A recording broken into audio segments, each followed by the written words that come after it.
Zabbuli ey'ekkumin'omwenda. Eggulu lyogera ekitiibwa kya Katonda, n'ebbanga libuulira emirimu gy'emikono gye. Omusana gugamba ebigambo omusana, n'ekiro kiraga amagezi ekiro. Siwali bigambo newaakubadde olulimi, eddoboozi lyabyo teriwulikika. Okuyigiriza kwabyo kubunye mu nsi zonna, n'ebigambo byabyo okutuuka ku nkomerero y'ensi. Abiteekeddemu enjuba eweema, eringa awasa omugole ng'ava mu nju ye, era esanyuka ng'ow'amaanyi okuyita mu lugendo lwayo. Evaayo ku nkomerero y'eggulu ne yeetooloola okutuuka ku nkomerero yaalyo, so tewali kintu ekikwekebwa mu kwokya kwayo. Etteeka lya Mukama lyatuukirira, erikomyawo emmeeme.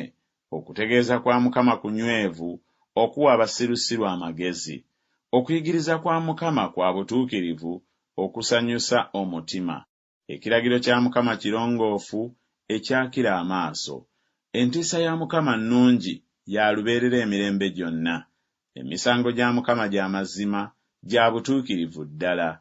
Bisaanira okubiyaayaanira okusinga ezzaabu, era n'ezzaabu ennyingi ennungi. Biwoomerera okusinga omubisi gw'enjuki n'ebisenge byagwo.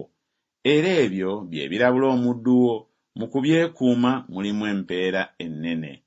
Ani ayinza okukebera ebyonoono bye, onnongoose mu bibi ebikisibwa, era ne mu by'amalala oziyize omuddu wo, bireme okumpangula, bwe ntyo bwe nnaabanga eyatuukirira, so omusango ogw'okwonoona okunene tegulinsinga. Ebigambo eby'omu kamwa kange n'okulowooza okw'omu mutima gwange bisiimibwe mu maaso go, Ayi Mukama, olwazi lwange era omununuzi wange.